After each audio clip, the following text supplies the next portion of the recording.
pues Ezequiel cuando empieza su relato nos cuenta que pues ya estaba él en sus 30 años y habíamos visto que ese era un dato importante, puesto que a los 30 años era que él como sacerdote debía haber empezado su ministerio.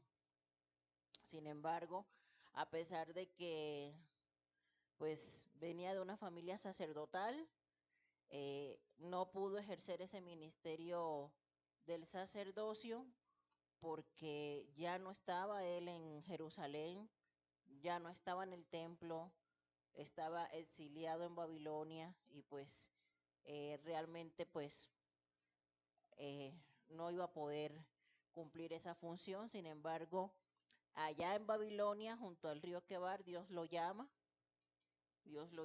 para ejercer entonces el ministerio profético. Y en esa primera instancia, cuando el Señor lo llamó, Ezequiel tuvo una visión de del trono de Dios, básicamente, los cuatro seres vivientes, ¿sí? Sosteniendo el trono de Dios. Y veíamos que eso es algo que Dios le mostró a Ezequiel con la finalidad de que él pudiera entender que la presencia de Dios estaba aún con los judíos durante el cautiverio, o sea, no era algo exclusivo del templo de Babilonia, del templo de Jerusalén, perdón, no era algo exclusivo del territorio judío, ¿no? Sino que la gloria de Dios también estaba con su pueblo allá en el exilio en Babilonia. Entonces, el día de hoy pues vamos a revisar algunas ilustraciones en la vida de Ezequiel, porque el profeta Ezequiel fue un profeta por medio del cual Dios habló por mucho simbolismo. Lo mandó a dramatizar varias de sus profecías, ¿sí? Entonces, necesitamos ver cuáles son esas profecías y lo que significaban, ¿sí? Para el pueblo, porque hay mucho simbolismo en este libro de Ezequiel. Entonces, básicamente, pues la clase de hoy la vamos a emplear en eso y vámonos a ir primeramente al capítulo 3.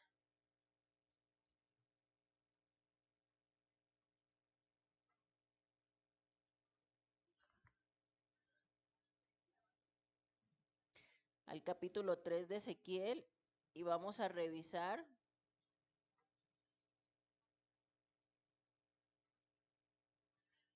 del versículo 22 al 27. Pon el cuadrito que sigue, hijo, por favor. Y ahí en su Reina Valera, en el título, dice el profeta mudo, exactamente. Dice la palabra, vino allí la mano de Jehová sobre mí y me dijo, levántate y sal al campo y allí hablaré contigo.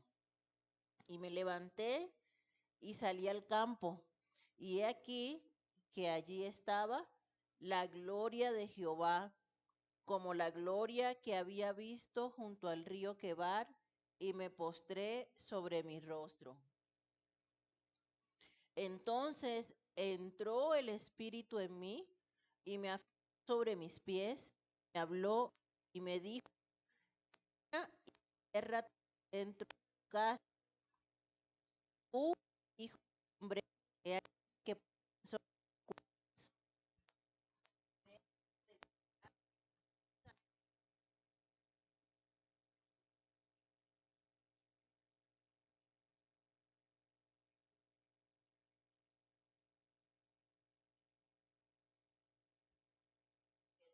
casa rebelde.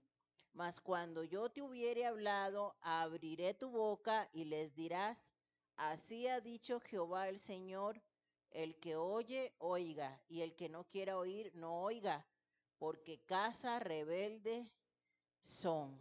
Entonces, aquí vemos una de las tantas acciones simbólicas que Dios le manda hacer a Ezequiel, ¿sí? Que se encierre en la casa, que lo iban a atar con cuerdas y que él lo iba a dejar mudo y solamente iba a abrir sus labios cuando Dios quisiera que hablara, ¿sí? Es la primera acción en la vida de Ezequiel. Solamente cuando Dios le diera un mensaje para profetizar, entonces es cuando él iba a abrir su boca. De hecho, vamos a la segunda acción simbólica. Y la segunda está en el capítulo 4, del versículo 1 hasta el 3. Dice la palabra: tú, hijo de hombre, tómate un adobe. ¿Saben qué es un adobe?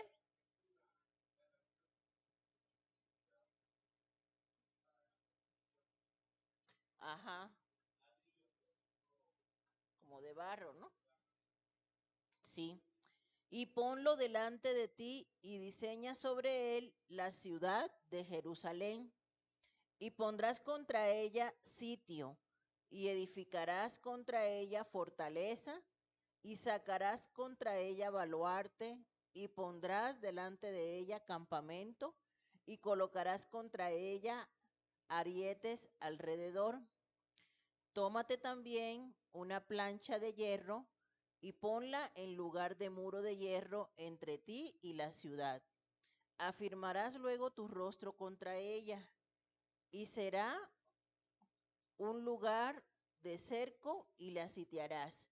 Es señal a la casa de Israel. Entonces Dios le está mandando a Ezequiel a que agarre un pedazo de barro y haga un dibujo, ¿sí? Haga un dibujo en él y en ese dibujo básicamente lo que le está mandando a dibujar es a Jerusalén sitiada por el ejército enemigo. Recordemos que cuando Ezequiel sale de Jerusalén hacia Babilonia, cautivo, todavía faltaban 5 años para que el templo fuera destruido completamente, o sea, todavía faltaba un último grupo, ¿sí? Entonces, Ezequiel está cautivo en Babilonia, pero todavía no ha llegado el tiempo de la hecatombe total en cuando ya Nabucodonosor entra y destruye tanto el templo como las murallas, ¿sí? O sea, faltaban poquitos años. Ajá.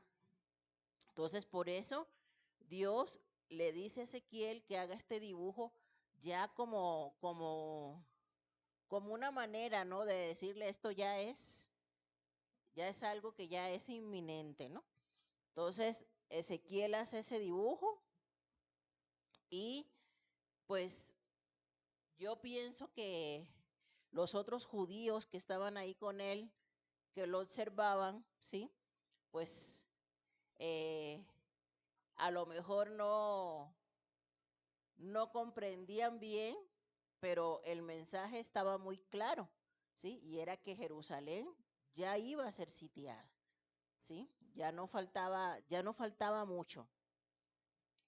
La siguiente acción simbólica que el Señor manda hacer a Ezequiel, la vamos a ver desde el versículo 4 hasta el 8. Y dice: y tú te acostarás sobre tu lado izquierdo y pondrás sobre él la maldad de la casa de Israel. El número de los días que duermas sobre él llevará sobre ti la maldad de ellos. Yo te he dado los años de su maldad por el número de los días, 390 días, y así llevarás tú la maldad de la casa de Israel. Cumplidos estos, te acostarás sobre tu lado derecho, segunda vez, y llevarás la maldad de la casa de Judá 40 días, día por año te lo he dado. El asedio de Jerusalén afirmarás, al asedio de Jerusalén afirmarás tu rostro y descubierto tu brazo profetizarás contra ella. Y he aquí he puesto sobre ti ataduras y no te volverás de un lado a otro hasta que hayas cumplido los días de tu asedio. El Señor le dice a Ezequiel que se va a acostar sobre su lado izquierdo durante 390 días. ¿Sí? ¿Qué significaban estos 390 días? Era un día, exactamente, por cada año. ¿Pero por cada año de qué?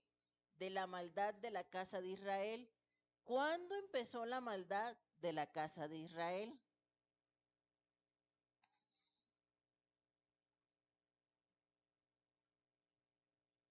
¿Cuándo empezó la maldad de la casa de Israel?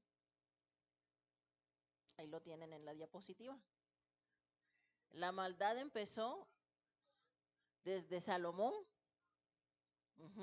desde cuando Salomón empezó a construir templos a todos los dioses paganos de las 1000 mujeres que tuvo, ¿sí? Desde ahí empezó la maldad en la casa de Israel y se acentuó aún más cuando se dividió el reino a partir de Roboán y de Jeroboán, ¿sí? Allí se acentuó la maldad. Desde Salomón, desde Roboán hasta el rey Sedequías, que fue el rey que estaba vigente cuando Nabucodonosor entró, pasaron aproximadamente 394 años, ¿sí? Entonces, estos 390 días que el Señor le dice a Ezequiel que se recueste sobre su lado izquierdo, representan todos esos años del reino dividido cuando el pueblo de Israel se alejó del Señor y quebrantó el pacto que había hecho con el Señor en el monte Sinaí. Amén. Eso es lo que representa. Y luego dice los 40 días sobre tu lado derecho. Esos 40 días, algunos teólogos dicen que enfatiza el reinado de Manasés, que bueno, sabemos que fue un rey malo, ¿sí? Pero bueno, independientemente del rey que simboliza en estos 40 años, representan básicamente el pecado del reino del sur, ¿sí? El pecado de Judá. Continuamos. Entonces hay mucho simbolismo, pero pues vamos tratando de comprender, pues es un libro un poquito complicado. Uh-huh. Este, todos los libros proféticos, Ezequiel y Daniel son los que tienen más simbolismos. Sí, Dios le mandó dramatizar muchas cosas. Vamos ahora al versículo 9 y leemos la otra porción. Dice, y tú toma para ti trigo, cebada, habas, lentejas, millo y avena, y ponlos en una vasija, y hazte pan de ellos. El número de los días que te acuestes sobre tu lado, 390 días, comerás de él. La comida que comerás será de peso de 20 ciclos al día. De tiempo en tiempo la comerás. O sea, aquí el Señor le está diciendo a Ezequiel que mezcle varios granos.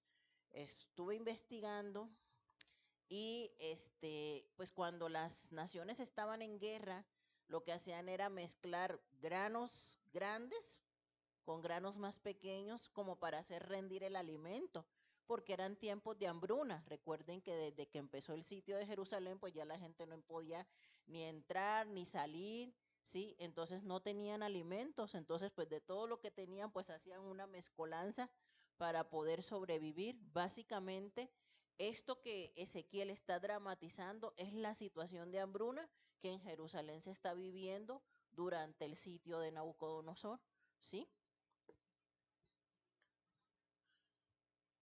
Dice, y beberás el agua por medida, la sexta parte de un hin de tiempo en tiempo, la beberás. Y comerás pan de cebada cocido debajo de la ceniza, y lo cocerás a vista de ellos al fuego de excremento humano. Fíjense, esto es algo bastante interesante porque Dios le está diciendo a Ezequiel que cocine su pan a la vista de todos los judíos que están ahí en el cautiverio, y que eso lo va a hacer este, usando excremento humano, ajá, como combustible. Y dice el 13, y dijo Jehová, así comerán los hijos de Israel su pan inmundo entre las naciones a donde los arrojaré yo.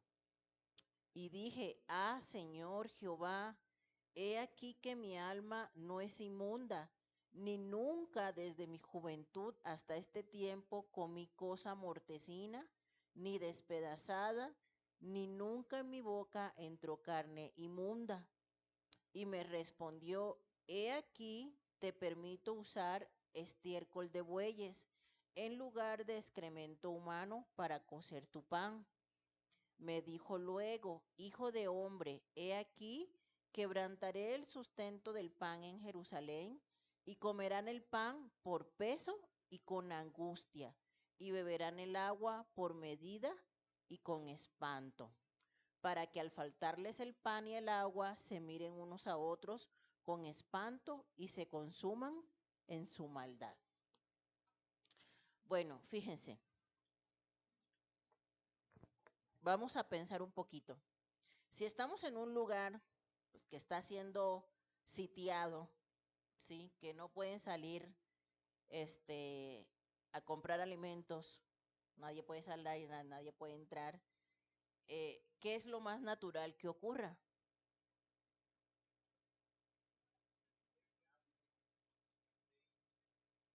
Y que se coman el ganado, ¿verdad?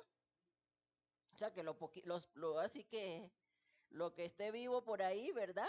A la olla, exactamente, a la olla. Entonces, generalmente, ellos, los judíos, acostumbraban usar excremento de vaca, de ganado, ¿sí? Como combustible para cocinar algunos alimentos. Sin embargo, esto no se hacía con el pan. Ajá. Esto no se hacía con el pan.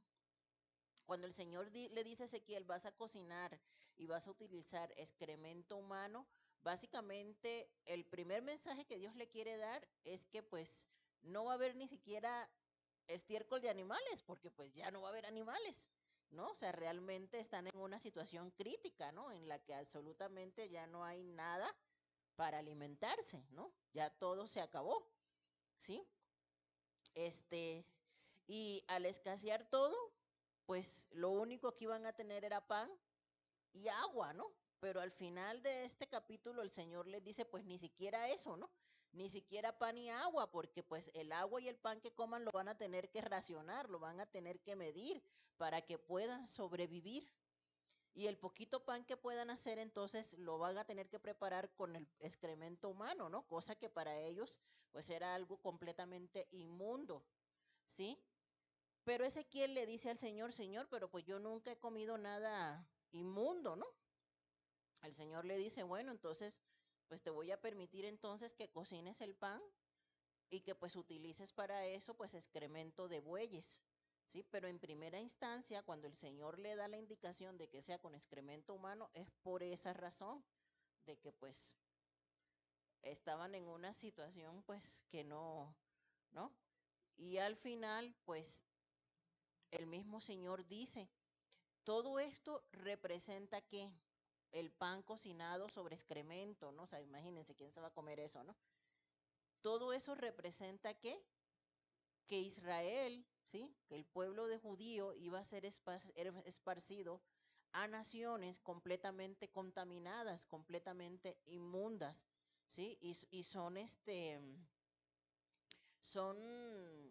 pues naciones donde abundaba el paganismo, ¿no? De hecho, cuando lleguemos al libro de Daniel van a ver ustedes que pues una vez estando ellos allá cautivos, pues, ¿qué quieren hacer con Daniel? Pues hacerle comer alimento dedicado a los ídolos, ¿no? Por ejemplo.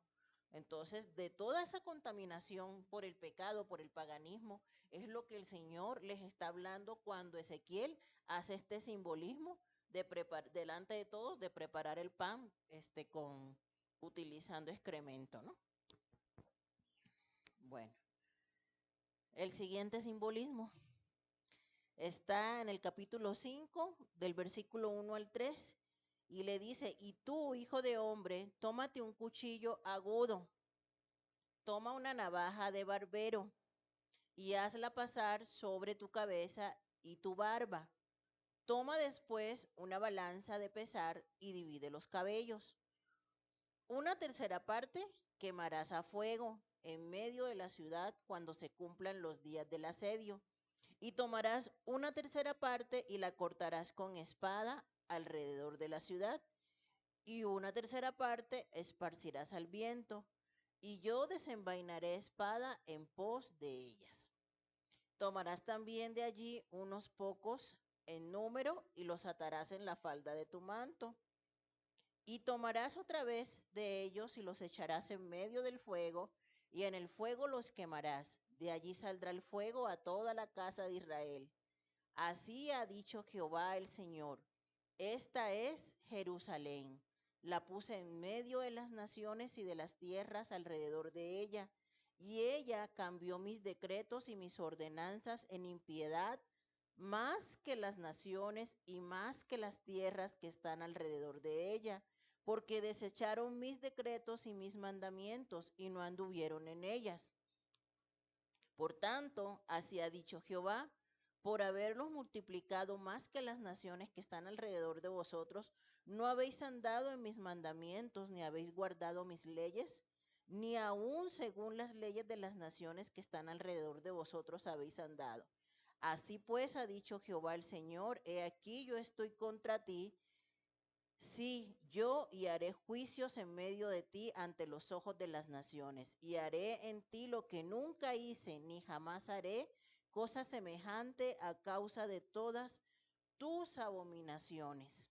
Por eso los padres comerán a los hijos en medio de ti, y los hijos comerán a sus padres, y en ti juicios y esparciré a todos los vientos todo lo que quedare de ti. Por tanto, vivo yo, dice Jehová el Señor, ciertamente por haber profanado mi santuario, con todas tus abominaciones te quebrantaré yo también. Mi ojo no perdonará, ni tampoco tendré yo misericordia. Una tercera parte, y esto es lo que significa el simbolismo, ahí va la explicación, una tercera parte de ti morirá de pestilencia y será consumida de hambre en medio de ti. Esa es la tercera parte ya ve que mandó que se rapara el cabello y la barba, ¿no? Y dividiera eso en tres grupos, ¿sí? Entonces, una tercera parte morirá de pestilencia, una tercera parte caerá a espada alrededor de ti, y una tercera parte esparciré a todos los vientos, y tras ellos desenvainaré espada. Y se cumplirá mi furor, y saciaré en ellos mi enojo, y tomaré satisfacción, y sabrán que yo Jehová he hablado en mi celo, cuando cumpla en ellos mi enojo. Y te convertiré en soledad y en oprobio entre las naciones que están alrededor de ti, a los ojos de todo transeúnte. Y serás oprobio y escarnio y escarmiento y espanto a las naciones que están alrededor de ti, cuando yo haga en ti juicios con furor e indignación y en reprensiones de ira. Yo Jehová he hablado. Cuando arroje yo sobre ellos las perniciosas saetas del hambre, que serán para destrucción, las cuales enviaré para destruiros. Entonces aumentaré el hambre sobre vosotros y quebrantaré entre vosotros el sustento del pan. Enviaré pues sobre vosotros hambre y bestias feroces que te destruyan, y pestilencia y sangre pasarán por en medio de ti, y enviaré sobre ti espada. Yo Jehová he hablado. Tremendo, ¿verdad? Entonces, todo este simbolismo de que le dice el Señor a Ezequiel, Ezequiel, ve, córtate el cabello, córtate la barba, divídelo en tres partes, era para representar esto, ¿sí? Que un tercio de los judíos iba a morir de hambre, que otro tercio iba a morir a espada y que otro tercio iba a ser desterrado, ¿sí? Vamos al otro simbolismo. Esto fue lo más claro que pude encontrar. De Ezequiel. Creo que es la forma más práctica de poder explicar este libro. Ezequiel capítulo 12, otro simbolismo.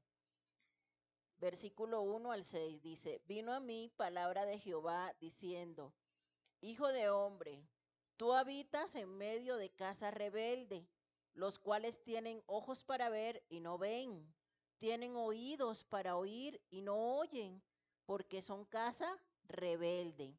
Por tanto, tú, hijo de hombre, prepárate en seres de marcha y parte de día delante de sus ojos, y te pasarás de tu lugar a otro a vista de ellos, por si tal vez atienden, porque son casa rebelde. Dios está mandando a Ezequiel a que se pasee con sus maletas, ¿sí?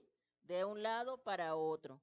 Dice, y sacarás tus enseres de día delante de sus ojos como enseres de cautiverio, mas tú saldrás por la tarde a vista de ellos como quien sale en cautiverio. Delante de sus ojos te abrirás paso por entre la pared y saldrás por ella. Delante de sus ojos los llevarás sobre tus hombros, de noche los sacarás, cubrirás tu rostro y no mirarás la tierra, porque por señal te he dado a la casa de Israel. Entonces, este, este simbolismo lo que quería representar era que aún los que quedaban todavía en Judá, pues iban a ser sacados de allí, ¿sí? O sea, ellos también iban a ser exiliados, porque recuerden que Ezequiel salió en el segundo grupo, junto con otros 10,000 judíos, pero todavía faltaba otro grupo, que ya era el último, cuando Nabucodonosor entrara a destruir completamente la ciudad y el templo de Jerusalén, allí iban a salir ya todos los que quedaban. Entonces Ezequiel está dramatizando lo que va a pasar. El Señor le dice que atraviese en medio de la pared, porque exactamente eso es lo que iba a pasar con el rey Sedequías, ¿sí? Que fue el que fue tomado cautivo por Nabucodonosor. Entonces, todo esto que Ezequiel está dramatizando a los ojos de todo el mundo es para que ellos entendieran lo que estaba por venir, ¿sí? Eh, Ahora, cuando el Señor le dice que son una casa rebelde, que tienen ojos y no ven, que tienen oídos y no escuchan. Si nosotros nos vamos al contexto que viene desde el capítulo 11 de Ezequiel, en el capítulo 11 de Ezequiel nos está hablando de que tanto los ancianos, ¿sí? Los ancianos, los sacerdotes que trabajaban en el templo de Jerusalén, ya se habían corrompido completamente, porque habían establecido una estatua de Baal en el templo de Jerusalén. O sea, hasta ese grado había llegado la corrupción, y el Señor llevó a Ezequiel y le dijo, ven a ver lo que están haciendo mis sacerdotes. O sea, hasta qué grado ya de maldad estaba el pueblo, ¿sí? Entonces, cuando Ezequiel tiene la primera visión en el capítulo 1, donde ve la gloria de Dios, ¿sí? Con los 4 seres vivientes y las ruedas y las alas y todo eso, cuando Ezequiel ve todo eso, ¿sí? Hasta el capítulo 11 es cuando el Señor realmente le explica por qué la gloria de Dios se fue del templo de Jerusalén. ¿Sí me entienden? En el capítulo 11 el Señor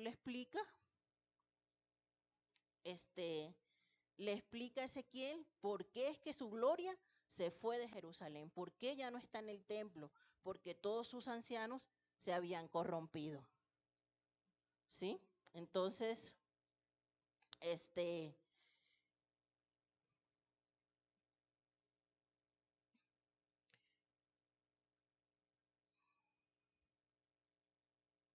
vamos ahora al simbolismo del capítulo 12, 17 al 20.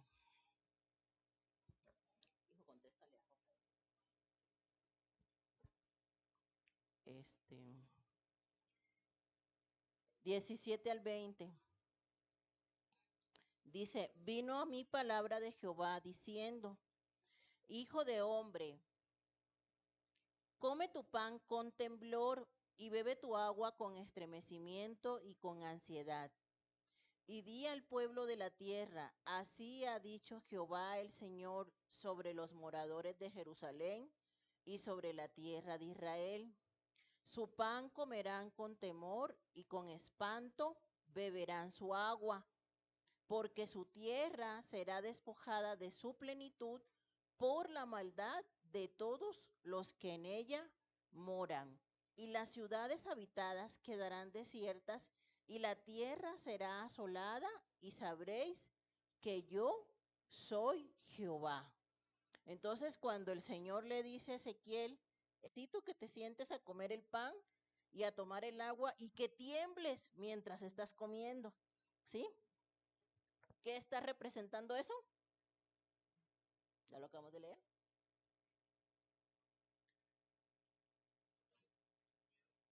Sí, claro, el temor que se iba a apoderar de los moradores de Jerusalén por el asedio de los babilonios, ¿sí? Entonces, vemos cómo, o sea, a lo largo del ministerio de Ezequiel, el Señor lo tuvo todo el tiempo dramatizando lo que iba a pasar, ¿sí? Por eso es que es un libro que tiene mucho simbolismo y necesitamos, pues, comprenderlo bien, porque cada una de esas dramatizaciones, por llamarlo de alguna manera, de esas ilustraciones que hizo Ezequiel, tienen un significado profético, ¿sí? Vamos al siguiente. Capítulo 21,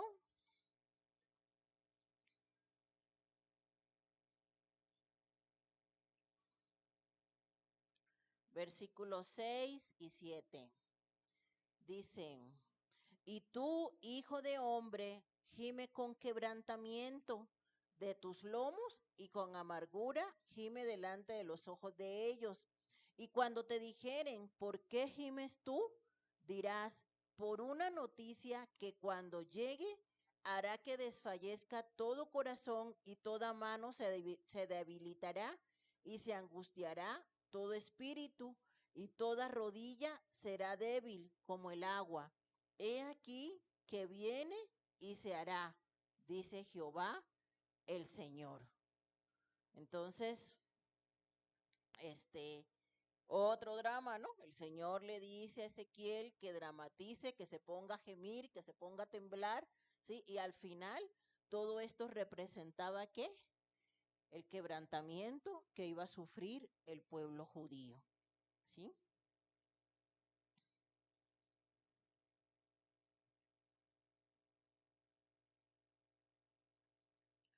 El siguiente está en el capítulo 21, del 18 al 24, y dice, vino a mí palabra de Jehová diciendo, tú, hijo de hombre, presten atención, traza dos caminos por donde venga la espada del rey de Babilonia.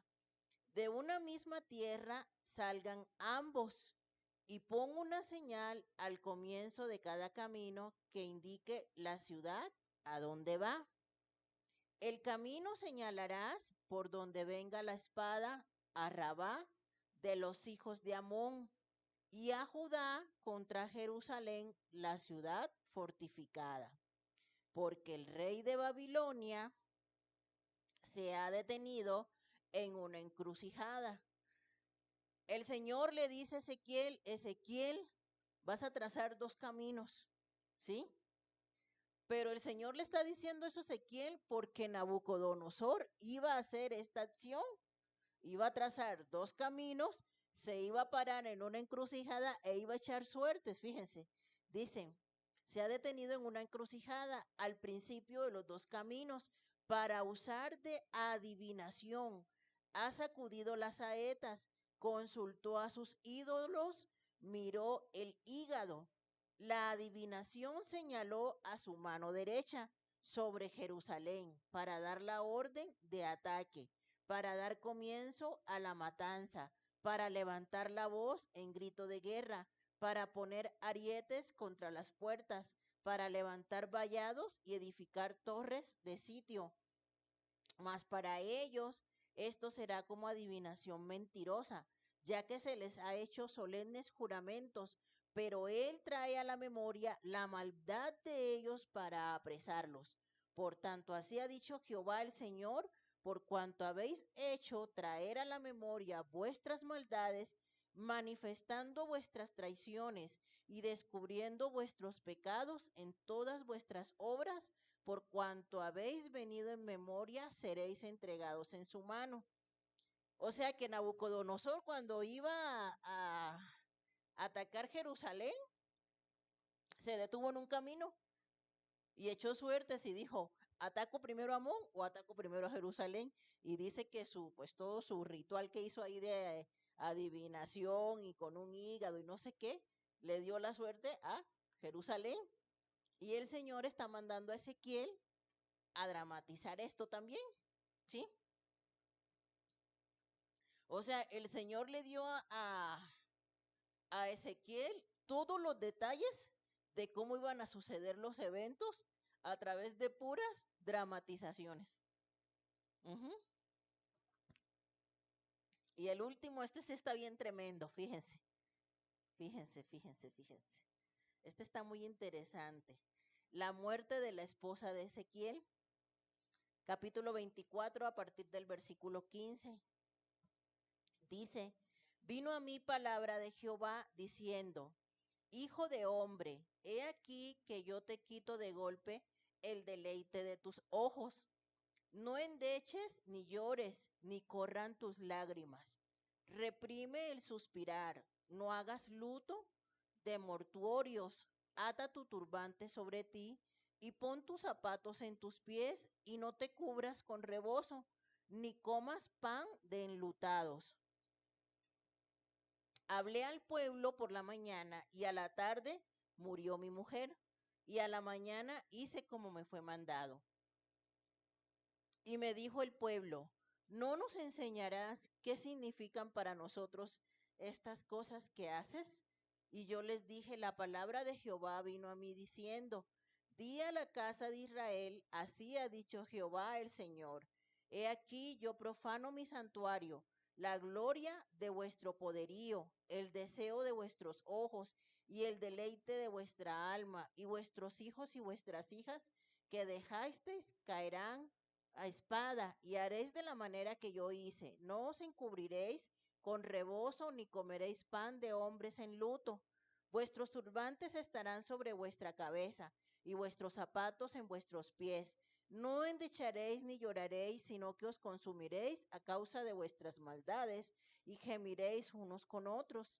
Ezequiel pues os será por señal.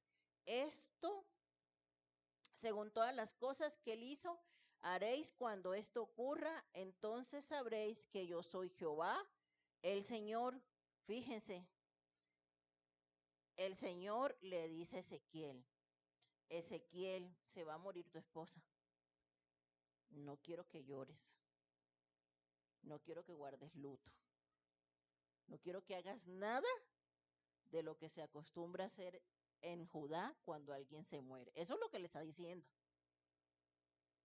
Eso es lo que le está diciendo el Señor. Y dice Ezequiel que efectivamente, una vez recibió la palabra, efectivamente su esposa murió. Y Ezequiel no pudo llorar, Ezequiel no pudo guardarle luto, Ezequiel no pudo hacer absolutamente nada. Pero todo esto tenía un significado también para el pueblo judío, ¿sí? ¿Y cuál era el significado para el pueblo judío? Dios le dice a Ezequiel, Ezequiel, se te va a ser quitado el deleite de tus ojos, o sea, tu esposa, ¿sí? ¿Cuál era el deleite de los ojos de los judíos? El templo, ¿sí? Entonces, la esposa de Ezequiel está representando al templo de Jerusalén, ¿sí? Le dice, se les va a quitar el deleite de los ojos. Ellos, los judíos, tenían una, ¿cómo será la palabra? Este, orgullo, ¿sí? Tenían un orgullo muy tremendo por ese templo que Salomón había construido, que no era cualquier templo, estamos de acuerdo.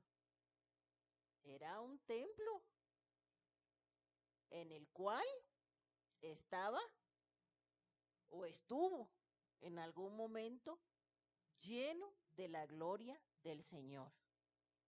Cuando Salomón dedicó el templo de Jerusalén, dice en el libro de Reyes que la gloria de Dios cubría todo el templo. Entonces, para ellos, el templo significaba no solamente una majestuosidad arquitectónica que Salomón mandó a construir, sino la mismísima presencia de Dios. Era, y digo entre comillas, lo más sagrado para ellos porque también lo profanaron, ¿sí?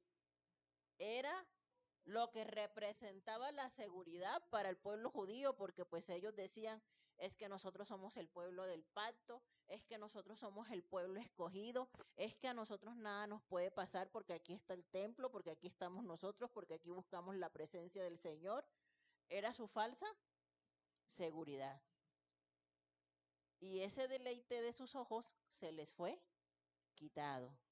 Y esto, este, lo dramatizó Ezequiel a través de la muerte de su esposa, en la cual él no tuvo oportunidad ni siquiera de guardarle luto. Ujú. Porque así también le iba a pasar a los judíos.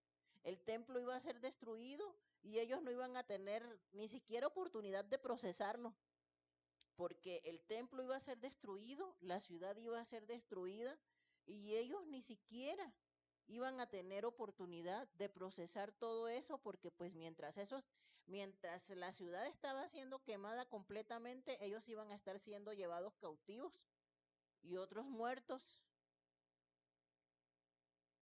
y otros enfermos. Entonces ni siquiera iban a tener tiempo de llorar su templo, así tal cual. Ujú. Bueno, entonces en estos cuadritos les puse básicamente un mega resumen de todas las acciones simbólicas que profetizó el profeta Ezequiel, ¿sí? De todas maneras se los voy a pasar para que lo tengan. Este, pero bueno, otra de las maneras por medio de las cuales el Señor utilizó la vida de Ezequiel fue también por medio de parábolas. Pero antes de pasar a esto de las parábolas, quiero que revisemos el capítulo 11.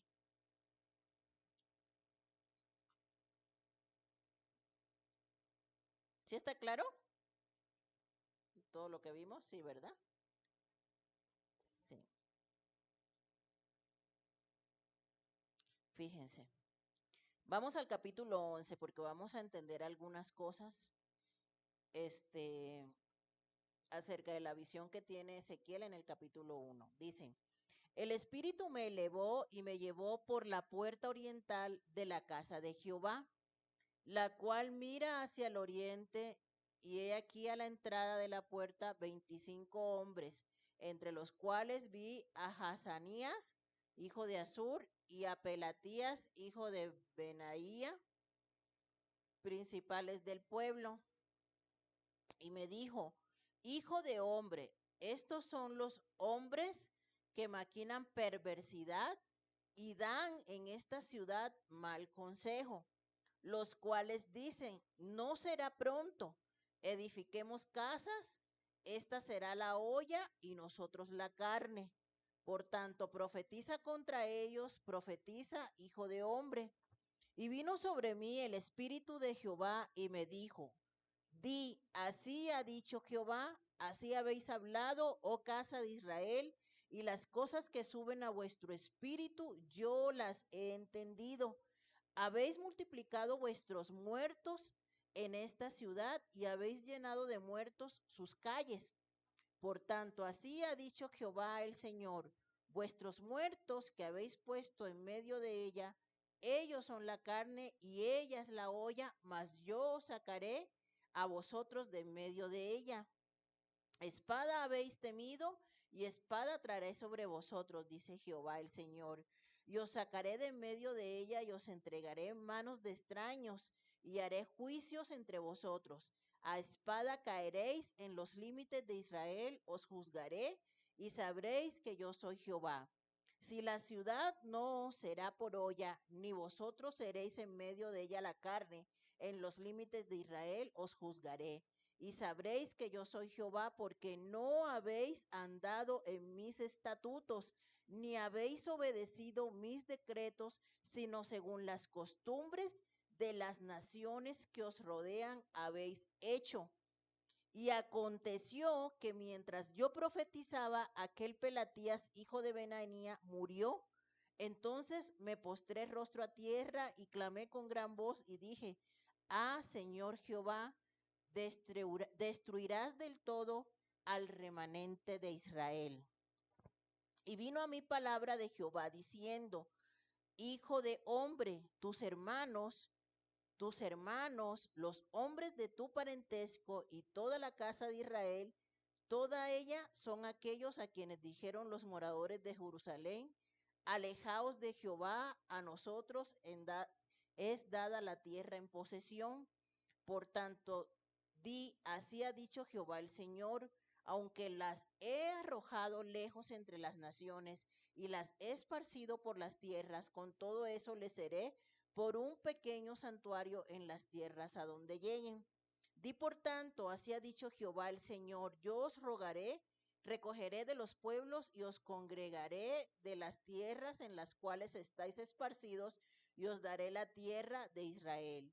Y volverán allá y quitarán de ella todas sus idolatrías y todas sus abominaciones.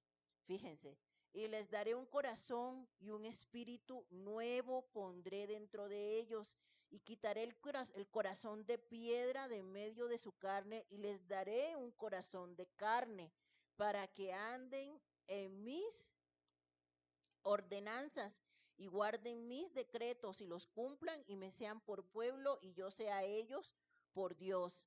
Mas aquellos cuyo corazón anda tras el deseo de sus idolatrías y de sus abominaciones, yo traigo su camino sobre sus propias cabezas, dice Jehová el Señor. Después alzaron los querubines, fíjense esto, alzaron los querubines sus alas y las ruedas en pos de ellos, y la gloria del Dios de Israel estaba sobre ellos. Y la gloria de Jehová se elevó de en medio de la ciudad y se puso sobre el monte que está al oriente de la ciudad. Y luego me levantó el espíritu y me volvió a llevar en visión del espíritu de Dios a la tierra de los caldeos, a los cautivos. Y se fue de mí la visión que había visto, y hablé a los cautivos todas las cosas que Jehová me había mostrado. En el capítulo 10 habla sobre cuando la gloria de Dios abandona el templo. Y en el capítulo 11 dice que esa gloria va a estar sobre un remanente, ¿sí? Entonces, Ezequiel tuvo una visión de la gloria de Dios en el capítulo 1. Ezequiel se pregunta, pues, ¿qué hace la gloria de Dios aquí en Babilonia si la gloria de Dios tiene que estar en Jerusalén sobre el templo? ¿Sí? Pero Dios le muestra a Ezequiel que su presencia está aún con los exiliados que están en Babilonia, pero que su presencia ya no está en el templo por todas las abominaciones que ha hecho el pueblo de Judá, ¿sí? Sin embargo, en el capítulo 11, al final del 11, el Señor le está prometiendo a Ezequiel una restauración de su gloria, una restauración de su presencia para el remanente que permanece fiel. Amén.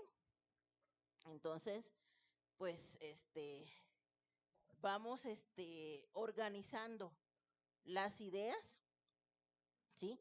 Cuando vamos leyendo sobre las visiones y los simbolismos que Dios le va dando a Ezequiel. Ahora sí, vamos a ver las parábolas. que creo no las vamos a leer porque están muy largas.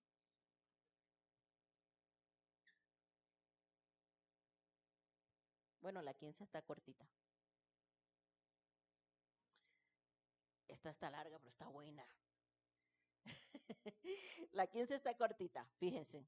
Es una parábola que Dios le da a Ezequiel y es la parábola de la vid inútil. Dice, vino a mí palabra de Jehová diciendo, hijo de hombre, ¿qué es la madera de la vid más que cualquier otra madera? ¿Qué es el sarmiento entre los árboles del bosque? ¿Tomarán de ella madera para hacer alguna obra? ¿Tomarán de ella una estaca para colgar en ella alguna cosa? He aquí es puesta en el fuego para ser consumida. Sus dos extremos consumió el fuego y la parte de en medio se quemó. ¿Servirá para obra alguna? He aquí que cuando estaba entera no servía para obra alguna, cuanto menos después que el fuego se hubiere consumido y fuese quemada, ¿servirá más para obra alguna? Por tanto, así ha dicho Jehová el Señor, como la madera de la vid entre los árboles del bosque, la cual di al fuego para que la consumiese, así haré a los moradores de Jerusalén. Y pondré mi rostro contra ellos. Aunque del fuego se escaparon, fuego los consumirá. Y sabréis que yo soy Jehová cuando pusiere mi rostro contra ellos. Y convertiré la tierra en asolamiento por cuanto cometieron prevaricación, dice Jehová el Señor. Entonces, esta vida inútil en esta parábola, ¿a quién representa? ¿A quién representa esa vida inútil? Que no dio fruto, ni va a dar, dice aquí, a Jerusalén, ¿sí? ¿Por qué? Porque Jerusalén, el pueblo judío tenía mucha soberbia en su corazón. Nosotros somos el pueblo escogido de Dios. Y por eso es que Ezequiel les pregunta, ¿es que acaso ustedes son mejor que cualquier otra madera? ¿Es que ustedes son mejor que cualquier otro sarmiento? Por eso es que les pregunta y los reta de esa manera, porque ellos están así como que, pues nosotros somos el pueblo escogido del Señor, a nosotros no nos va a pasar nada. Y Ezequiel les dice, no, ustedes son una vid inútil, que ni han dado fruto, ni dieron, ni van a dar. Son una vid inútil. Y por eso el Señor los va a destruir. ¿Sí? Entonces, por medio de esta parábola, básicamente lo que el Señor quiere hacer es destruir esa idea que tiene Israel de que pues nada me va a pasar o el Señor no me puede juzgar porque soy su pueblo escogido. ¿Sí? Falsa seguridad que tienen muchos cristianos también, ¿verdad? Yo voy a la iglesia, llevo mi vida religiosa, nada me va a pasar. Bueno, sí, así, ¿verdad? Nada me va a pasar, ¿no? Pero no, pues no se trata de religiosidad, ¿cierto? Se trata de comunión y de intimidad con el Señor.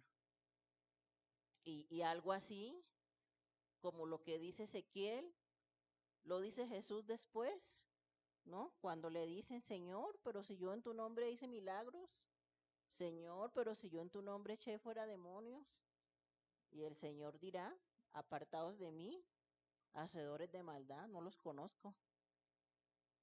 Podrás venir a la iglesia, podrás hacer milagros, podrás inclusive predicar, enseñar, hacer lo que quieras, pero si no hay una intimidad con el Señor no te conoce. Lo que nos da esa relación de padre e hijo es la intimidad que tengamos con Dios, la búsqueda que tengamos del Señor, no lo que nosotros hagamos o dejemos de hacer, ¿no? Eso no, eso no es, eso no es lo que hagamos. No es en lo que sirvamos, es la comunión que tengamos con Él. Amén. Y este 16 está muy bueno, a mí me encanta leer este capítulo, pero está muy largo. Vamos a dejarlo así. Bueno, básicamente en el 16 hay una comparación entre el reino del norte y el reino del sur. El reino del norte lo llaman como la hermana mayor y el reino del sur lo llaman la hermana menor. ¿sí? Que es Samaria y Judá.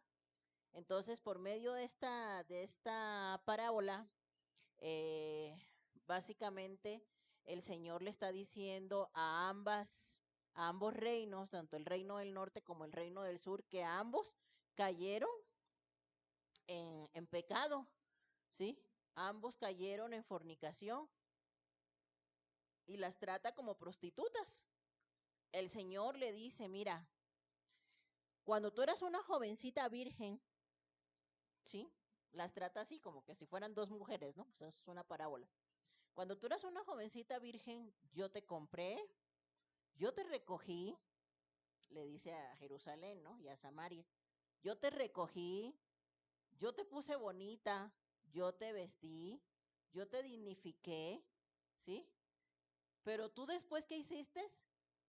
Te fuiste como una ramera detrás de tus amantes. Y dice Ezequiel, y peor que una ramera, porque las rameras por lo menos cobran. Así les dice, léanselo. Eres peor que una ramera, porque las rameras por lo menos cobran, pero tú te fuiste tras tus amantes, ¿sí? O sea, tras los otros ídolos, solamente por placer,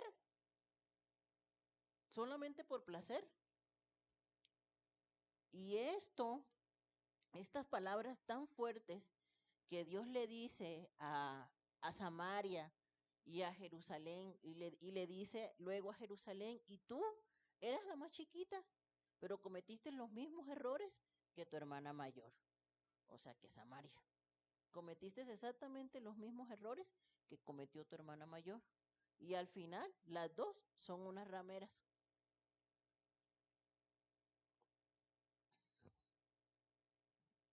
Entonces, dice aquí, este capítulo ilustra a Jerusalén como una esposa cuyo esposo es Dios. Dios la dignificó.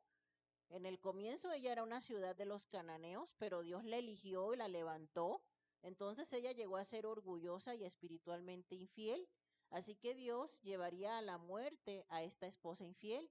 Después Dios haría expiación por sus pecados y haría un nuevo pacto. Hasta el final del capítulo 16 está esa restauración, y esa restauración que es por medio del nuevo pacto en Jesucristo. Amén. Luego, en el capítulo 17 hay otra parábola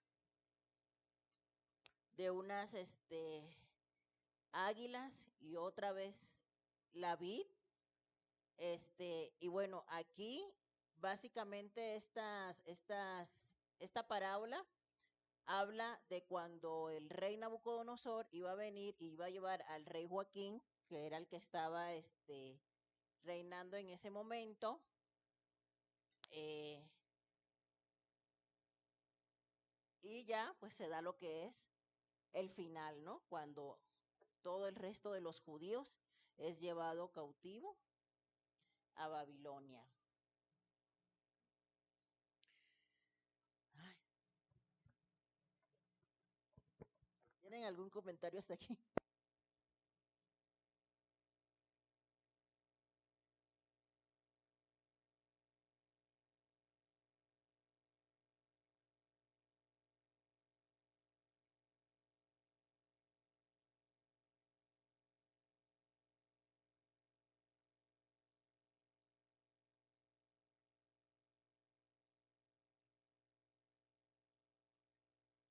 Sí, pero es Jerusalén.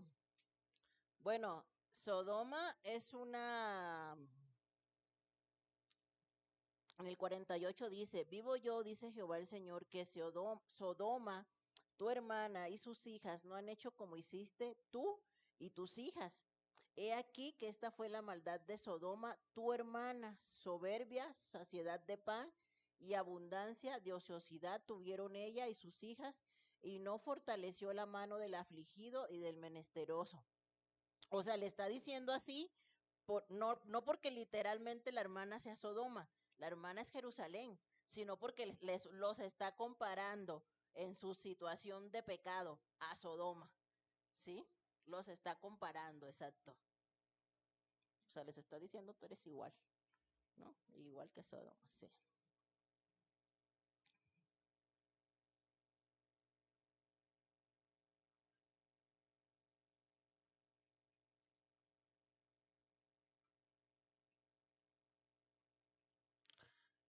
Vámonos al capítulo 19.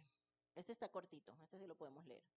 Dice, y tú levanta endecha sobre los príncipes de Israel, dirás, ¿cómo se echó entre los leones tu madre la leona? Entre los leoncillos crió sus cachorros, e hizo subir uno de sus cachorros, vino a ser leoncillo y aprendió a arrebatar la presa y a devorar hombres. Y las naciones oyeron de él, fue tomado en la trampa de ellas, y lo llevaron con grillos a la tierra de Egipto. Viendo ella que había esperado mucho tiempo y que se perdía su esperanza, tomó otro de sus cachorros y lo puso por leoncillo. Y él andaba entre los leones, se hizo leoncillo, aprendió a arrebatar la presa, devoró hombres, saqueó fortalezas y asoló ciudades, y la tierra fue desolada, y cuando había en ella el estruendo de sus rugidos, arremetieron contra él las gentes de las provincias de alrededor, y extendieron sobre él su red, y en el foso fue apresado. Y lo pusieron en una jaula, y lo llevaron con cadenas, y lo llevaron al rey de Babilonia, lo pusieron en las fortalezas para que su voz no se oyese más sobre los montes de Israel. Tu madre fue como una vid en medio de la viña plantada junto a las aguas, dando fruto y echando vástagos a causa de las muchas aguas. Y ella tuvo varas fuertes para cetros de reyes, y se elevó su estatura por encima entre las ramas, y fue vista por causa de su altura y la multitud de sus sarmientos, pero fue arrancada con ira, derribada en tierra, y el viento solano secó su fruto. Sus ramas fuertes fueron quebradas y se secaron, las consumió el fuego, y ahora está plantada en el desierto, en tierra de sequedad y de aridez. Y ha salido fuego de la vara de sus ramas, que ha consumido su fruto, y no ha quedado en ella vara fuerte para cetro de rey. Endecha es esta, y de endecha servirá. Esta es otra parábola. Pero ¿saben qué es una parábola?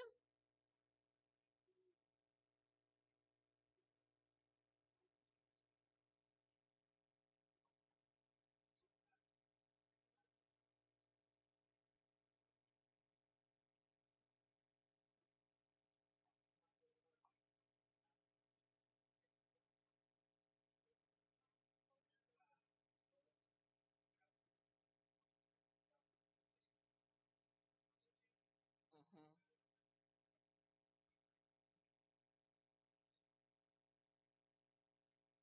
Una parábola es una historia de la vida cotidiana con una enseñanza espiritual. ¿Sí? Jesús usó muchas parábolas, son enseñanzas de la vida cotidiana, este, pero que tienen una enseñanza espiritual. Entonces, en todas estas parábolas que hace Ezequiel, usa plantas, animalitos, ¿sí? Pues está la vid, los leones, las águilas, ¿sí? Pero todos esos, tanto plantas como animales, representan naciones, representan reyes, ¿sí? Pero pues son historias comunes y corrientes que pueden ocurrir, este, cotidianamente, y él las utiliza para profetizarle al pueblo lo que iba a pasar con ciertos reyes. Esta de los leones habla sobre el rey Joacás. ¿Se acuerdan que cuando vimos a Jeremías, este, hablamos sobre este Joacás, pues que solamente, que la Biblia no hacía mucho énfasis al comienzo del relato de la vida de Jeremías, porque solamente él reinó durante 3 meses y después fue llevado prisionero a Egipto. Y habla también del rey Joaquín y Sedequías, que fueron llevados a Babilonia, ¿sí? Entonces, aquí habla de la leona, efectivamente, pues es una Israel que está desarraigada, pero también habla de una vid al final, ¿sí? Una rama, ¿sí? Que es el remanente que se plantó en Babilonia, porque una vez el pueblo llegó a Babilonia, efectivamente, aunque no tenían templo, aunque no tenían sacerdotes, pues sí hubo un remanente que permaneció fiel al Señor De hecho, estando en Babilonia, se empezaron a abrir las sinagogas, que eran casas, ¿sí? Donde se reunían los judíos en el extranjero para cantar salmos, estudiar las escrituras. Así surgieron las sinagogas en el exilio, ¿sí? Entonces, sí había un remanente que seguía buscando el Señor a pesar de que ya no estaban en su tierra, ¿sí? Y la última parábola que vamos a ver es capítulo 23, que tampoco lo vamos a leer, pero básicamente, que ya debieron de habérsela leído, por cierto, porque les he encargado que se lean las cosas antes de, porque si no, pues quedamos igual, ¿verdad? Pero aquí no nos podemos a poner a leer todo el libro en una clase, ¿estamos de acuerdo? O sea, eso es algo que le toca a cada quien, si realmente pues quiere comprender más, ¿cierto? Entonces, en este capítulo 23, otra vez es una comparación más muy parecida a la del capítulo 16, ¿sí? Aquí son dos hermanas, Ahola y Aholiba, ¿sí? Ahola representa a Samaria y Aholiba representa a Jerusalén. Ahola, que es Samaria, se le llama la hermana mayor, y Aholiba, que es Jerusalén, se le llama la hermana menor. Y básicamente a través de todo ese relato, Ezequiel lo que nos dice es que la hermana menor termina imitando todos los pecados que cometió la hermana mayor. ¿Por qué le dice eso? A ver, esa respuesta ustedes ya la saben. ¿Por qué le dice Ezequiel a Jerusalén, tú cometiste los mismos pecados que cometió Samaria? ¿Por qué?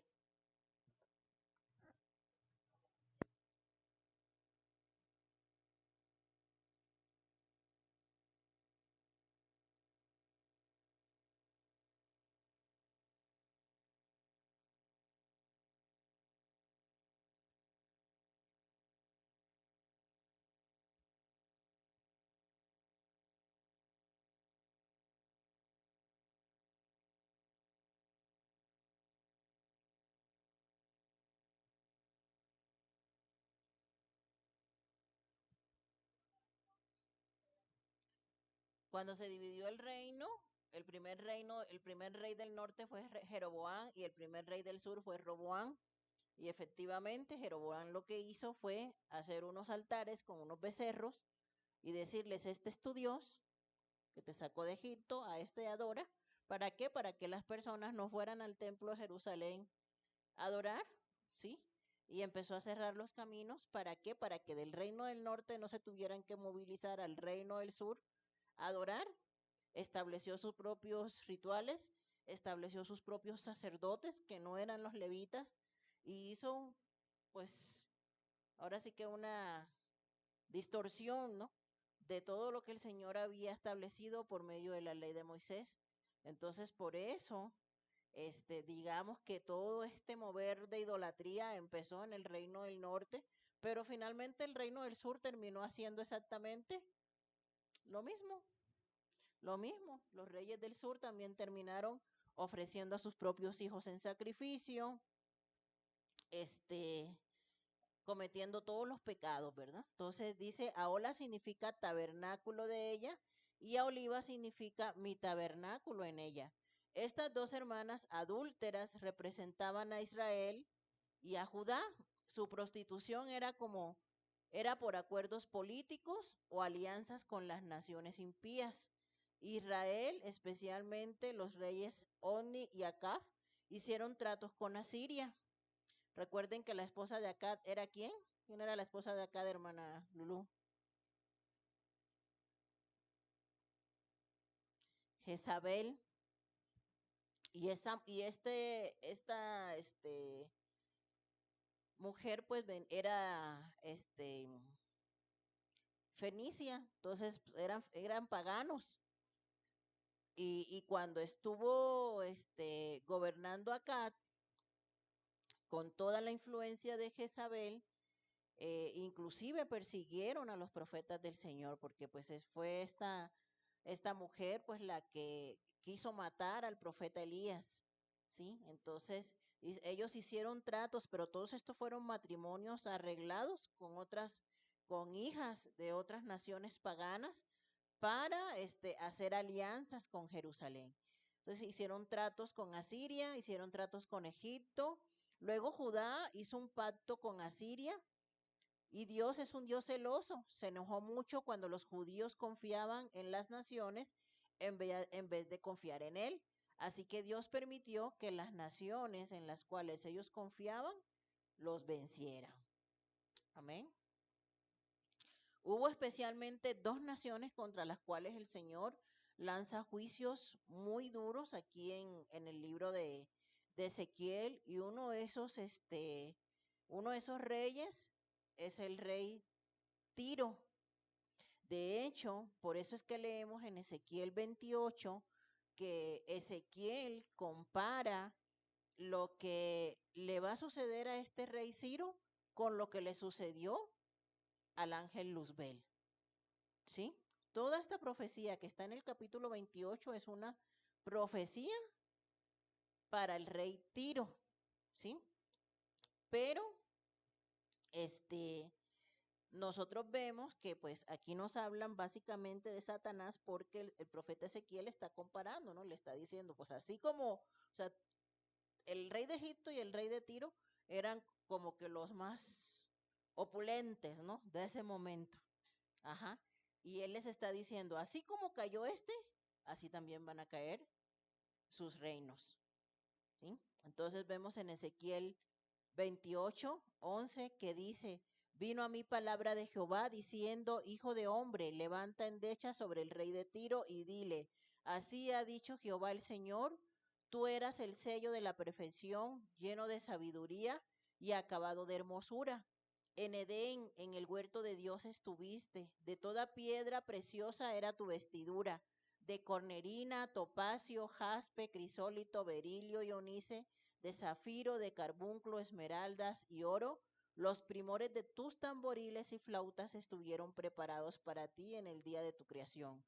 Tú, querubín grande, protector, yo te puse en medio del santo monte de Dios, y allí estuve en medio de las piedras de fuego, te paseabas. Perfecto eras en todos tus caminos, desde el día que fuiste creado hasta que se halló en ti maldad. A causa de la multitud de tus contrataciones fuiste lleno de iniquidad y pecaste, por lo que yo te eché del monte de Dios y te arrojé de entre las piedras del fuego, oh querubín protector. Se enalteció tu corazón a causa de tu hermosura, corrompiste tu sabiduría a causa de tu esplendor. Yo te arrojaré por tierra delante de los reyes, te pondré para que miren en ti. Con la multitud de tus maldades y con la iniquidad de tus contrataciones profanaste tu santuario. Yo pues saqué fuego de en medio de ti, el cual te consumió y te puse en ceniza sobre la tierra a los ojos de todos los que te miran. Todos los que te conocieron de entre los pueblos se maravillarán sobre ti. Espanto serás y para siempre dejarás de ser. ¿De quién está hablando? De Satanás. ¿Y a quién se lo está profetizando? Al rey Tiro. Ujú. Entonces, aquí está la profecía contra este rey. Hay otras 6 naciones contra las cuales profetizan, que son Amón, Moab, Edom, los filisteos, el rey Tiro, el rey de Sidón y el rey de Egipto. Ujú. Tiro era la ciudad capital de Fenicia y esta ciudad adinerada está ubicada sobre la costa del mar Mediterráneo. Entonces, por eso en Ezequiel 27, si ustedes lo leen, van a ver que Ezequiel compara al rey Tiro con un buque que va a ser destruido y le habla de sus naves, ¿sí? ¿Por qué? Porque era una ciudad costera. En el capítulo 28, pues le dice que pues lo está comparando básicamente con Satanás y le está profetizando su caída, así como Satanás cayó del cielo. Amén.